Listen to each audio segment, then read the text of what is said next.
Matthew chapter 8 and verse 2 tells a story of a leper coming to Jesus and worshiping him. I want to tell you today, it's our greatest privilege to come before Jesus and worship him as Lord. Genesis chapter 22 tells us that Abraham was tested by God.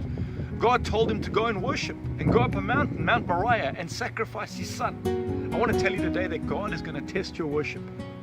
Jesus tells us in John chapter 4 that there's a generation that's going to worship God in spirit and in truth. There is a generation in the earth that is a fragrance unto God because they've placed themselves on the altar of God. Paul tells us in Romans chapter 12 and verse 1 that we're to present our bodies as a living sacrifice, which is our reasonable service.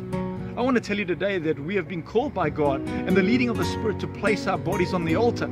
I want to tell you that this is worship unto God, a life that is completely dedicated and consecrated to Jesus Christ. I want to tell you today that God is going to test your worship. I want to tell you today that you're a fragrance or a stench in the sight of God. I want to encourage you today, as that leper came to Jesus and worshiped, you come to Jesus and worship and say, Lord, I present myself consecrated to you. Bless you in Jesus' name.